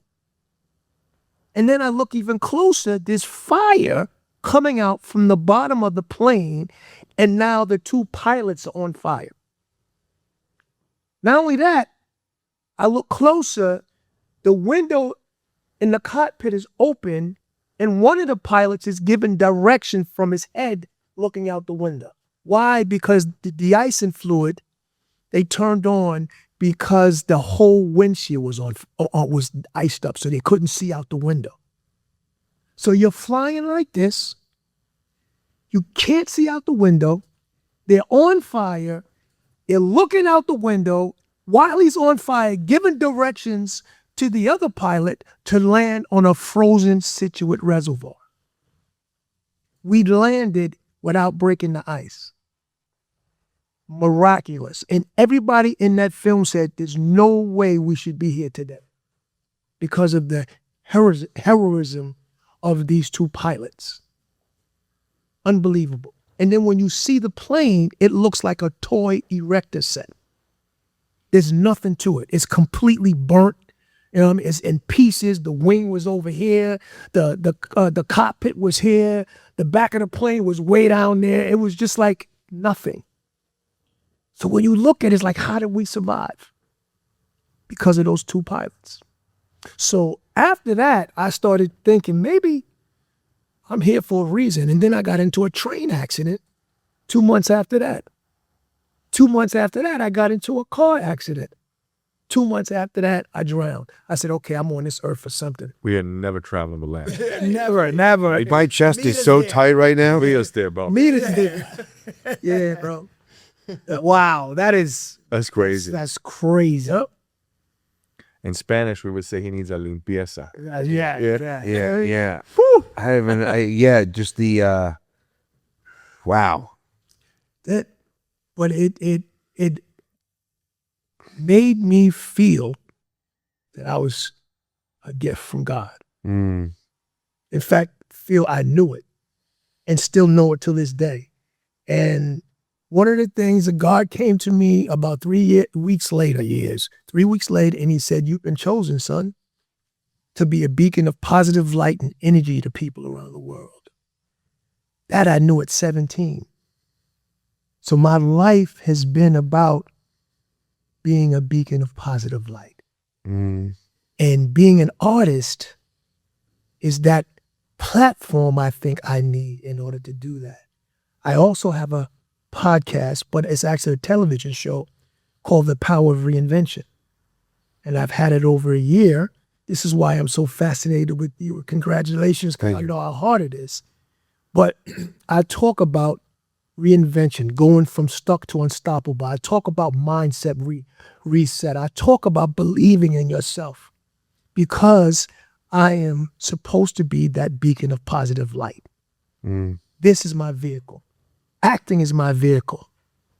And that's what I do. And that's why I'm passionate about being up every single day. And this is why I'm passionate about being around these guys.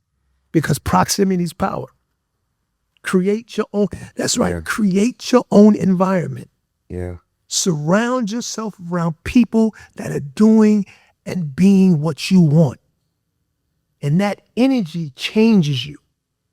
That frequency, the vibrations of positive energy is powerful. Yeah. You know what I mean? Yeah. The Agora tagline is define your circle. Right? You have to intentionally surround yourself with people that they could challenge you in the way you think they should, but if they're not in this flow state and you feel it, like when you're not around people, it's or environments, it's exhausting. They're vampires, right? They're energetic vampires, time vampires. And like to your earlier point, like time being the most valuable asset that we have, how much time are you going to give places or people that are just taking and taking and taking? Let me tell you something, Vinny. I've learned I like I was telling the guys before we got on the podcast, I answer all my emails. I've gotten to the point now that, and I was telling Lance this, certain people will text me, I won't even answer them. And that's very out of character for me to do that, but I have to protect my energy. It's like that. I'm like, I start thinking now, does this need a response? What is this pulling from me? Nope. I'm too busy to, not to sound like I'm better than him, I'm not, but like I'm too busy to deal with whatever that is. Like, I'm like, nah. Like, I've gotten to that point. I was never like that. I don't know if it's because I'm getting older, I'm busier, or I'm more locked in, but like, I'm like, yeah, nah. And I told Lance, I'm like, yeah, I'm not answering that. He's like, really? Nope. And it's perfectly okay. I used to feel guilty for not, like, oh, I can't. No, not anymore. Because your time is precious. People love to waste that. I hate when people waste my time. I'll tolerate anything else, just don't waste my time. Yeah. I think it's the most disrespectful thing you can do to someone. If someone gives you that time, that's why I go hard for these guys, as hard as I can, and in respect, they do the same for me. Yeah. So it's a mutual thing, and it's just, you respect people's time. You respect, you're taking time to have us here from the family, to talk to us. Nate's taking time to be here. Yanko's taking time. He made sacrifices, have his son. Lance made sacrifices. We all make sacrifices to be here because we respect everyone's time. But there are a lot of people out there that don't give a shit. And those are people I keep far away from me. I don't want them around me. None of it. None of it. My wife's like, you're so antisocial, Will. You've gotten older. You don't want to. I said, no, I don't find value in going to concerts. No offense. I don't find value in going to bars. I don't drink. I'm boring. Yeah. I watch wrestling documentaries, movie trailers. I send emails, and that's what I do. I don't do anything. I'm a boring guy. It's more than I do. She's like, this is ridiculous. Like, I'm like, well, this is the man you marry. This is it. Like, this is what it is. Like, right. I'm not afraid. Like, I'm not ashamed of who I am. This is who I am, and that's it. Take it or leave it, man.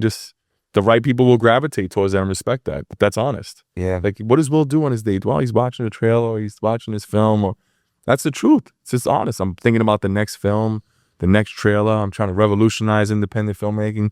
What can I do? I'm constantly in creative mode. So it's like, yeah, it's you can't turn that off. No, like I don't want to turn that off. Like we're literally going to be promoting Veteran, we're going on all the Fox affiliate channels. While I'm doing that all summer, all into fall, I'm filming Lucy on the weekends for 6 months. Then I'm editing. Then I'm back at the premiere. And I'm back to it's constant for 10 years. This is it. It's what I'm going to be doing. Like, my wife said, you'll be 44 by the time you're done. I'm like, that's fine. It's pretty good. That's good. I'm good. I'm good with that. I'll take that all day. I'm good with 44. I'm good with that. And, she's just like, is this really what you want to do? I'm like, absolutely, man. Listen, I would die making films. That's what I want to do. That's it. And it took me 40 years to realize that. Right. It took me, I didn't start till I was in my mid-30s. And people were like, you're going to make films? Yeah. Yeah. Yeah. And now look at them. Now they're like, hey, I know Will La Salle. Look at this guy. He's on there all the time. Right. Yeah. Because it took that big break. It took me 6 years to be an overnight success. Right. Security Guard put us on the map. Veteran's going to top that. Lucy's going to supersede that. Because passion will always supersede obstacles. Yeah. Sure. And I think also the other component of that, and you see especially with social media, is like the authenticity piece of it. Because if you're in it for the accolades, if you're in it for the money, if you're in it for all the things that we mentioned previously, then that comes through. Like, in a long enough timeline, if you're going on the stage because you want to be on the stage, not for the real true reason of saying, I want to be a source of life for people, right? I want to be able to do these things and bring these things to the world. That, although it may not be fancy up front and it may not get all the, recognition up front in any capacity or whatever capacity, in a long enough timeline, that stays true. And people see that. And that bullshit meter, when you ask people really truly, like, oh no, he's a real dude, or they sense that. Oh, without a doubt. 100%. One of the things, I notice is that you become a gravitation. You're like a magnet when you walk into rooms. And it's because you're authentic. It's because you continue to work on yourself. And the way, and this is for anybody that's listening, the way to build that confidence in yourself is to keep promises with yourself. Starting with, if you say you're going to do something, you do it. Because every time you say you're going to do something and you don't do it, you become like less is worthy or no, less, what's the credible. Credible, less credible to yourself. So you know you're becoming less credible to other people. So if you want to start to build that confidence so you can walk into that room, keep promises with yourself. If you're going to say you're going to do something, do it. Because every time you do it, then you're teaching yourself, I can be reliable. A lot of people don't keep their promises. Mm-hmm. But also there's a realistic element to that too, right? Because you can wake up and go, I'm going to go to the gym tomorrow. I'm going to do this. I'm going to do that. But then maybe there's a component of that right now is the season of your life, whatever. I'm just really reflecting my own life where like that's not part of the playbook, right? You're kind of pulling from an old playbook and trying to squeeze it into a new format where it's like maybe this is. You know, and rather than pulling from that, because you know it's good or it's whatever. But let me ask you this question. Yeah. Why isn't it? Why isn't it? Why is what? Why isn't it not the time to do that work? We use working out as an example. For me personally, I look at it and go, okay, so if I say to myself, I'm going to wake up at, like I used to have a really good regimen, wake up before, run the treadmill, hitting the cold plunge, hitting the sauna. I had a very different, my energy was different, right? Mm-hmm. You know, work was different. Going to bed was different, right? My days weren't like this anymore. So I coming out of working the full-time job and now being an entrepreneur, which I hate the word, I'm learning how to live this life and learning how to live this type of life, which only been 5 months, is very different than 16 years. So being programmed and locked in some way, shape, or form for 16 years, and then all of a sudden be like, here you go. Here's all the time in the world. It takes, to me so far, an adaptability. So I'm like, all right, what's my non-negotiables? Podcasting, being with my kids, jujitsu, X, Y, and Z. So maybe it's not waking up at 4 a.m. and running anymore. Maybe this is just that time in my life where that's not part of the plan. And the more I tell myself, you got to wake up and run in the morning, the more I'm disappointing myself, right? So it's like, where do I realize that say, that's just not part of the plan right now. And that's okay. I'm doing something, train jiu-jitsu 3, 4, 5 times a week. It's like I'm sitting in the couch doing nothing, but maybe this isn't the season to run a 5K every day, right? Maybe I'm not dialed in with my diet the way I'd like it to be. Mm-hmm. And that is okay too, because I'm going through a different change because I'm learning about myself, right? So I think that's my point in the sense that maybe it's just like being honest with yourself and realistic. I do want to get into being a veteran and playing the role of a veteran. Yeah. How does that play out? Because there's got to be this, obviously there's an authenticity piece that you're like, okay, well, obviously I have the experience to pull from, but that also has to be kind of revisiting things that you're like, maybe I don't want to do this. For me, because of the training that I've been doing for the past, I'd say like 8 years, you learn how to take what you need, but not living it. You take it, you use it, and then once it's done, you put it back away. So for me, as an actor, which is funny because I think everything that happens in my life was for a reason. Like I didn't get everything I wanted as an actor early on because I wasn't ready for it. Yeah. So now with age, I'm like, okay, it's happening now because now that I have all of these life experiences, now my toolbox is full. I have every tool I need to be able to create whatever character, that is going to tell the story and move the story forward. So for me, it was easy to now be like, okay, I need to be able to tap into this situation to get this emotional connection to what's happening in the scene. I can do that now safely without going into a dark place, without going into this place where you end up staying in depression. We've all heard about Heath Ledger, tapping in to the Joker. And then once filming was done, he stayed in that depressive state because he couldn't get out of it. We don't know if that's true or not. That's just what, people are speculating. But there are actors that it takes them a while to get out of a role because they poured so much into, that glass that they had to grab from their own, dark past. That's what they say. Yeah. You know, so for me, it was doing it safely. You know. Yeah. But I also too was able to go to the VA hospital and sit at the cafeteria and just do my research.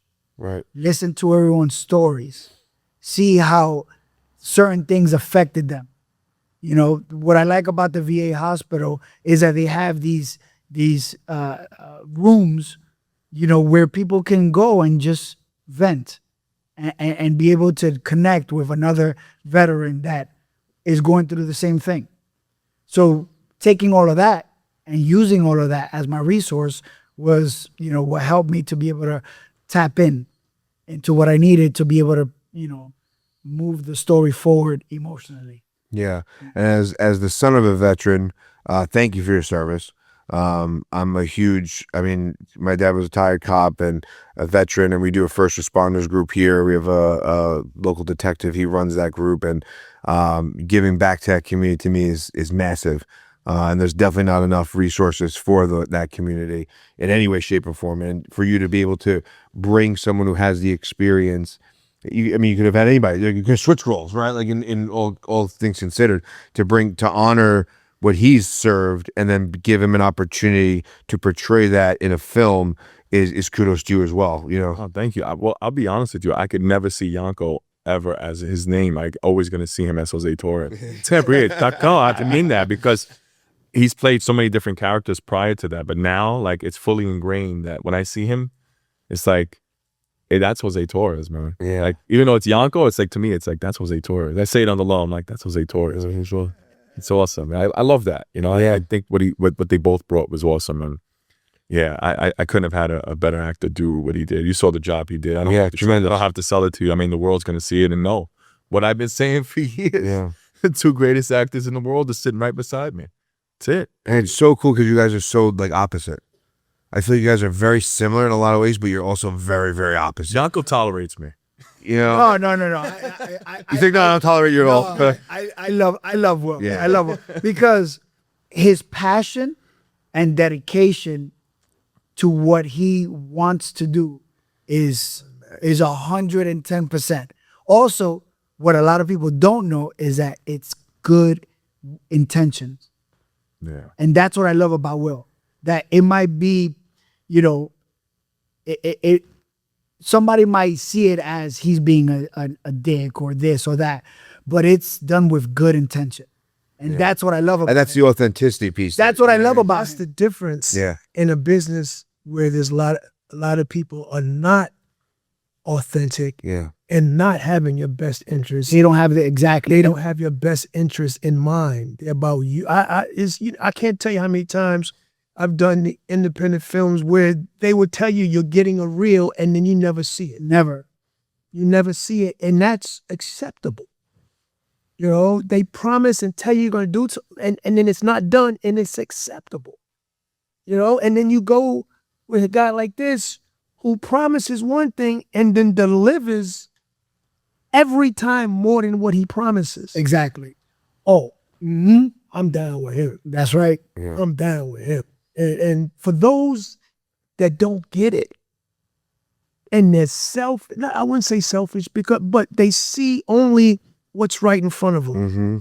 Not understanding that this is somebody that says he does. If he says he's going to do something, he does it.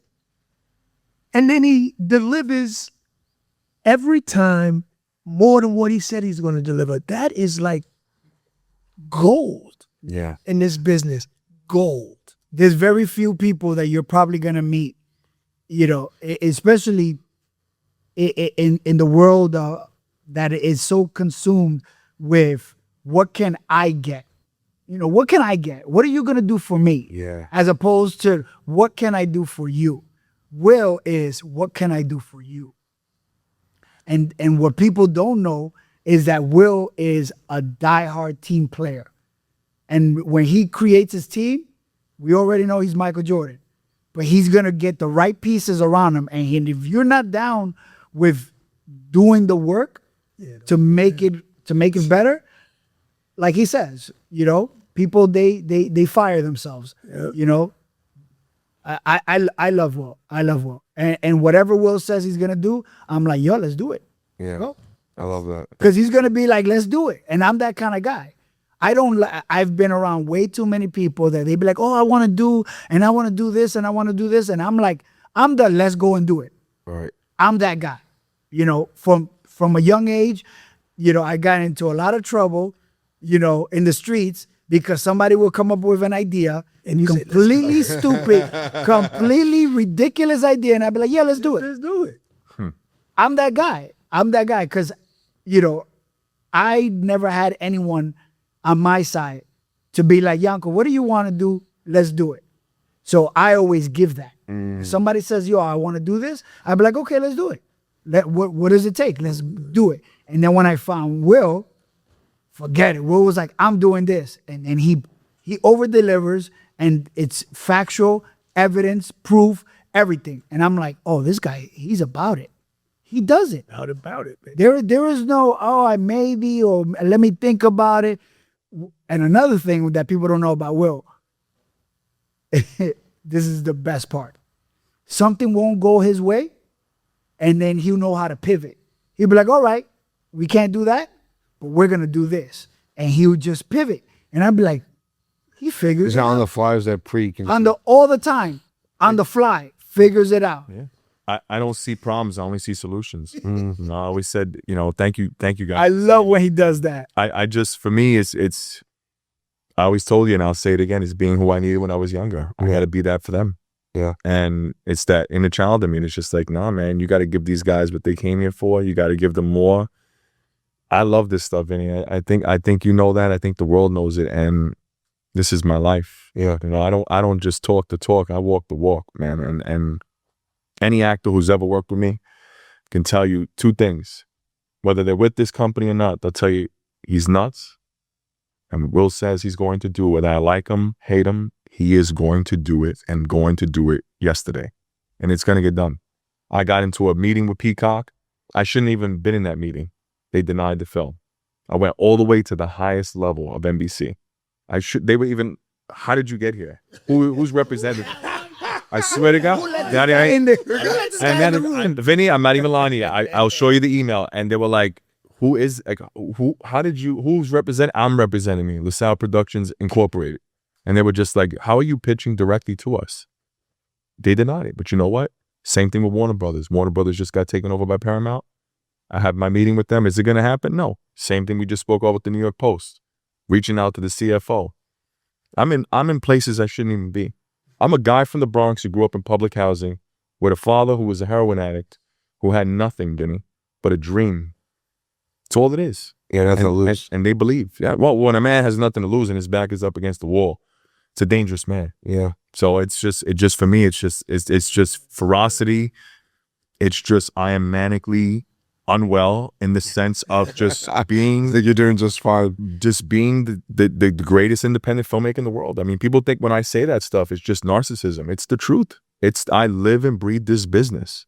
And I tell people, if you can't handle the heat, you don't belong here. You know how many no's you're going to be? People are going to tell you no. People are going to shit on you. They're going to tell you you're nobody. You know how many times people have told me that? Actors, people on news segments, and I'm still here. I'm still fighting for the chance. I'm still fighting for the opportunity because I believe in what I'm doing. I believe in it more than anything in the world. And that's why it's going to happen. Period. Now, man, you got to talk about Grand Central.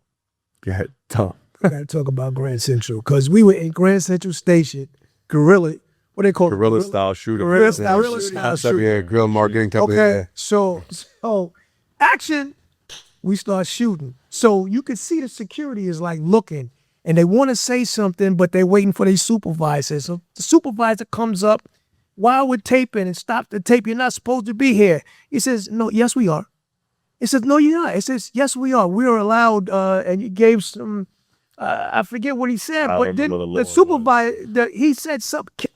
The supervisor stopped, let us keep going, and he went back and got another supervisor. Another supervisor comes in, interrupts us while we're shooting. Y'all not supposed to be here. He says, no, we are the rules and whatever. I said so. Well, it's a public place. Yeah. It is a public place, but what they're saying is you can only shoot in Grand Central with a phone. It can't be a high-tech camera like what we're filming with today. So I said, nonsense. This is open to the public. It's a pub. I forgot what I was giving. I was I was just giving it to them. The cops were there. I was like out there filming this. Yep, they went back and got somebody else, and he was like, "Action!" And we started shooting the films. By the time they got the 5th supervisor, we had got the scenes. We were finished, and we left. It's hard to shoot in Grand Central, I'll tell you that. The security is insane. Yeah, we shot on the train. We shot everywhere. Oh yeah, there was a lot of footage. That was very difficult. Getting in character on a rush fly. On a fly. You know what I mean? Well, we know how bougie you are, so we know how bougie you are. So 60 minutes, he put on his He needs his own trailer. He's like, excuse me. I can't deal with these supervisors. I already He's like, where's hair and makeup? I already told Lance. I said, Lance, when we get on these news segments, you better get there 3 hours before and Red's hair and makeup ready, bro. Because it's gonna be nuts. But yeah, it was challenging. It was crazy, but we made it happen because I refused to be denied. And I was just like, no, we're not. We had the girl who came down, Sophia from LA, model who came down, who was in the scenes. We had to find a stand.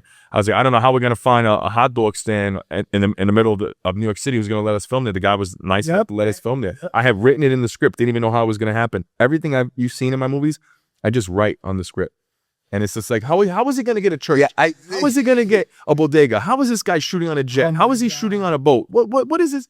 And I'll just write it. My wife is like, dude, like, I'm like, Court, you already know what time it is. It's gonna happen. It's funny because there is this element that I've become very comfortable with, and it's funny because in high school it would be like I would get mocked for it, and it was, we'll figure it out. Yeah, what are we doing this weekend? We'll figure it out, right? And as much as that was like a seen as maybe a flaw because it was like non-committal and in business and in growing, in personal development, in learning about yourself, in building something that's yours, creating a life that you want.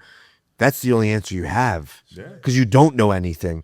You don't know what the next thing, you don't know what tomorrow's going to bring, good, bad, or indifferent.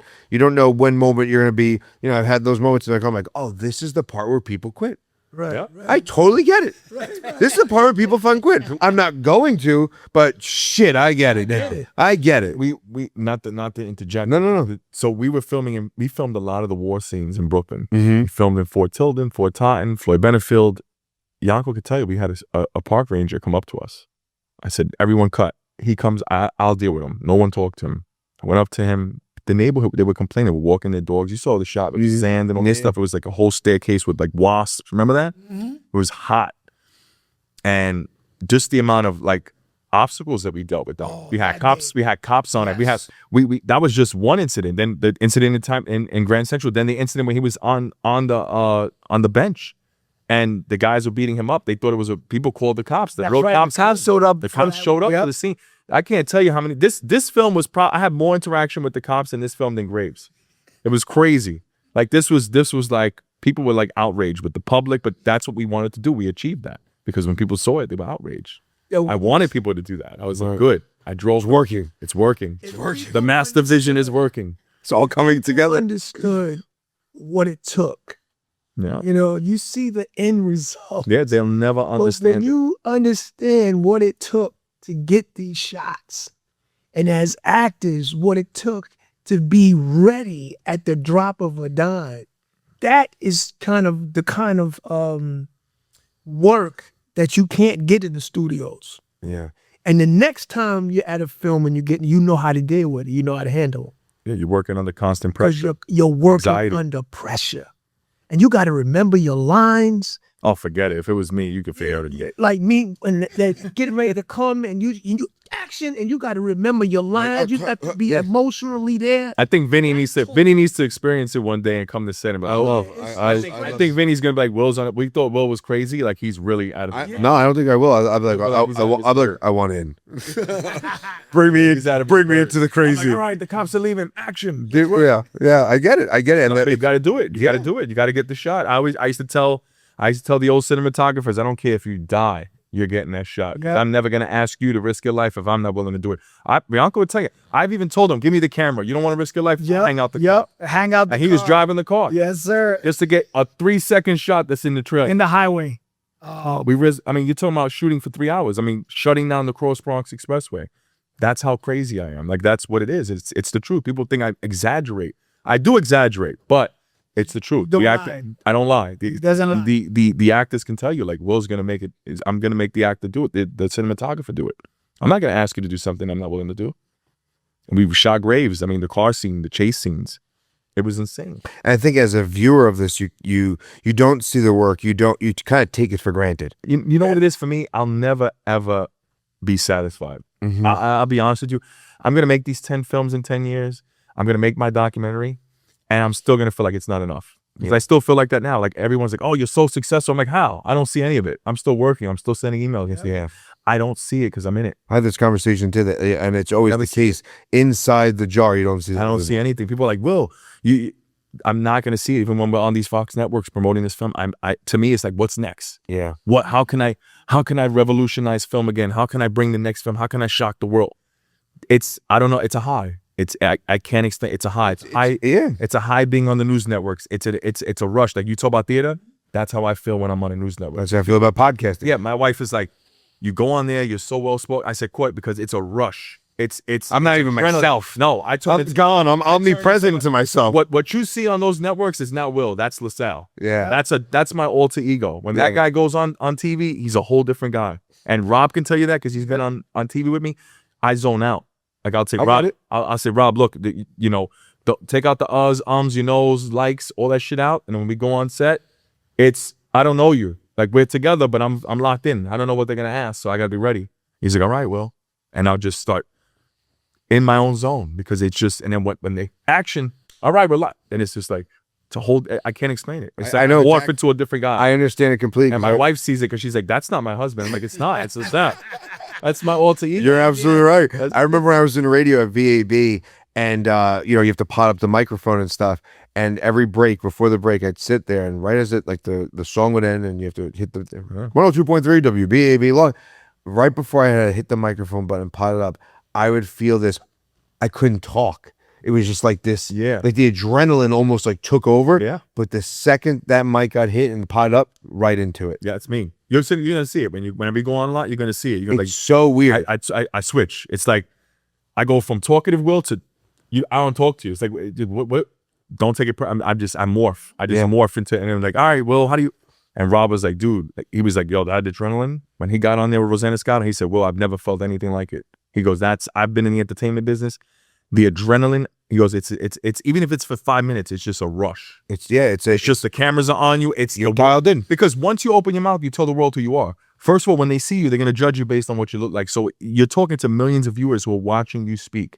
It's your moment. So it's like you can't mess that up. You have to sound, you have to enunciate. You have to be articulate. You have to answer the question. I never answer the question. I go around what I want to say, and then I say whatever the fuck. Then I answer the question. Yeah, that's just me. And anyone who's watched my interviews, they know my style. Rob laughs about it because it's like, Will's not gonna answer the question. He's gonna dribble left. I dribble right. If you really watch what I do, I always say what the fuck I want to say first. It's just the truth. And then I answer the question because I want to get it out. It's my moment. So I take that moment I don't drag it, but I just, whatever I want to say in that moment, I say. My wife was like, why do you always do that? It's so annoying. I'm like, well, that's me. Yeah. That's who I am. Yeah. Well, you gotta let the world know who you are. That's it. I mean, I always, and they have gotten very upset at me, as you can see on Newsnet. If you watch some interviewers, they'll try to suffocate me because I do that. So if you watch what they'll do, they'll just, and why do you want to do that? Why do you, watch my interview in Detroit with the guy. Watch that one. All right. He didn't like me at all. My wife was like, he didn't like what you did. I was like, well, that, and again, but that also goes to show the rigidity and the lack of creativity and the lack of being able to adapt and just go with a moment and allow it to be what it is in those constructs of the news and all of these things. It's a different thing. It's not like podcasting. It's not like you could just sit like. It's not like we're 100%. It's a whole different field of. I'm telling you, that's why I never wanted to be an actor. It's pressure. Right. It's like, and I can't explain it, but I've been doing it for so long that it's not that much. I'm still nervous when I do it because I'll be lying to you if I told you I'm not. I don't know what they're gonna ask. Right. They'll tell you, yeah, we're gonna ask this. They never ask what they tell you they're gonna ask. Right. And then it's like, well, Will, how do you feel about the P40? It's like, right. You can't do that. You can't do this. You got to be like, well, you got to go. I don't know what the fuck P40. It's. Right. I can't explain it. It's something you have to experience. Yeah. You have to just. Doesn't sound fun. Well, I'll stick to podcasting. For me, it is. I'll stick to this side of the microphone. It's more fluid, more free. You can express more. You have to be more inclined, correct, deliberate with how you answer things. That's all. It's more, it's structured. It's not free. Like, hey man, can't do that on the news. Yeah, I would. I'm like, hey, can't sit. We can't sit. You know, you can't sit like it's just. I'm being honest. Like, these are things people don't talk about and no one wants to share. I'm gonna tell you. Yeah, I've done it, so I can tell you what it is. It's a different beast. I've got guys. I've come in there and they're looking at me like, you know, I see other guests that are there and they have their PR person, and then there's me, and everyone's like, who you with? You'll see it. You'll see it when we go. Who you with? Me. And to them, it comes off arrogant, but it's the truth. It's like, I waited 3 years for this opportunity. I've been emailing them for 3 fucking years. You just got this because you have a PR guy. I fought for these opportunities. The wolf climbing the hill. The wolf on top of the hill is never as hungry as the wolf climbing the hill. And that's the truth. And we're the wolves climbing the hill. That's it. And I tell people that all the time, and they're like, why is this guy?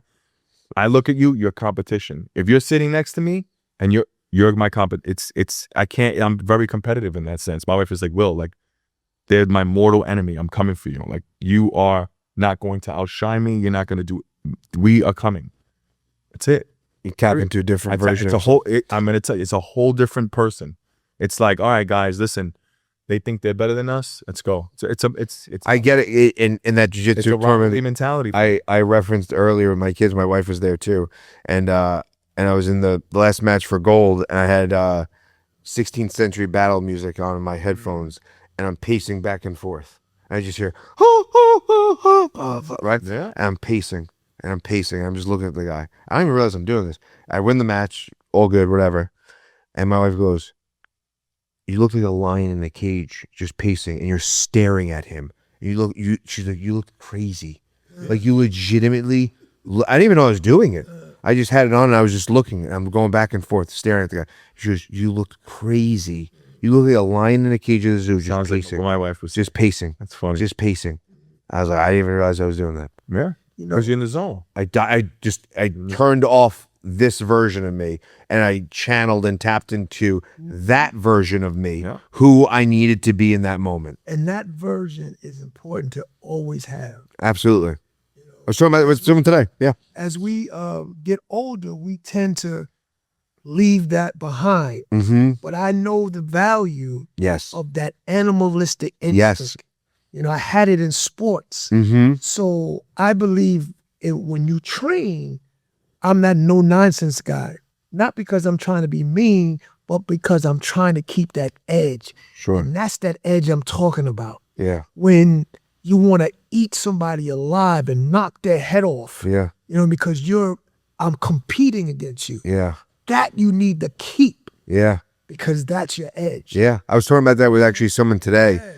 And I was, because he was wrestling with that part of himself and being like, I said, that's another, you have to learn how to alchemize that and use it for positive, right? There's nothing wrong with it, but you have to learn how to alchemize it and put it into energy that's productive, because you're seeing it was in reference to something different, but you're seeing this fallout of that energy, but it's because you're using it in a way that's not of service, right? But when you could alchemize that and use it in a way that's in alignment and service, now it's a totally different type of usage of that energy. Yes. And it becomes a fuel yogurt in a yogurt with honey and it becomes a fuel that you can't even put words to it. Well, you got to use it. Like I said, I was telling Rob, I had a conversation with Rob, and I was telling him, I was like, dude, I need people to do some shit to me. Yeah. People do some grimy shit. Yeah.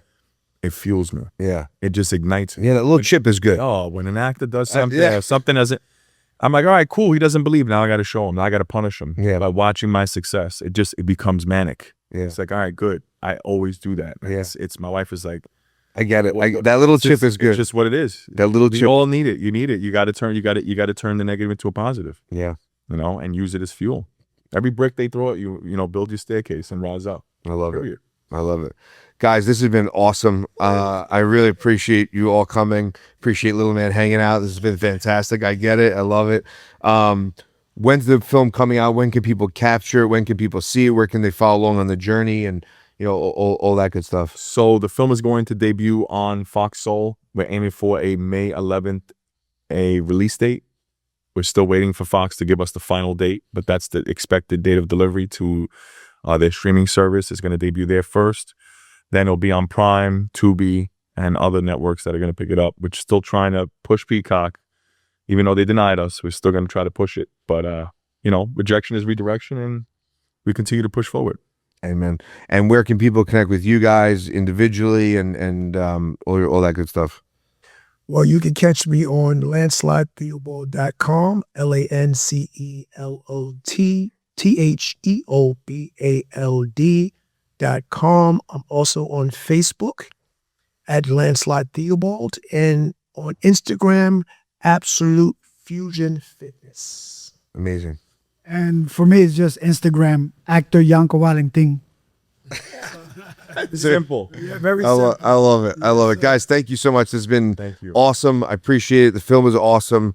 I got so much out of watching it and just being able to sit with you guys. And thank you for coming back and doing this. And then thank you for bringing them. They are the stars. And I love that sentiment. And again, having you back alone is awesome. I love having you back and sharing, but bringing them with you adds another element to what you're doing. That I think that people get a new insight and a perspective to, not only just because you are so passionate, it's hard to deny the authenticity, but now when you have these people around you that are part of the process and you hear what they're doing and what you're doing, it adds so much more weight to it. And congratulations on the film. I'm excited for you. I got a chance to see it. It's amazing. It's impactful. And again, having these narratives that you're tackling are not easy conversations, but they're ones on a cultural level that need to be had. So I appreciate what you're doing. I appreciate the work you're putting in, and I appreciate you, all four of you, for coming out and doing this tonight. Thank you, Vinny. You'll be here next year for us with the absolutely for Lucy. 100%. I'll be here. 100%. 100%. We'll be in a different studio, but yes. Thank you. Congratulations on the new studio. Thank you. Thank you. It's your last episode? No, we got a long way to go, but we're building. We're building. So your persistent inconsistency. Thank you. Because you've been doing this for many years now, and that's very difficult as a podcaster. So congratulations. Thank you, man. Thank you. I appreciate that. Thank you for the opportunity. I appreciate it. Thank you, Nate.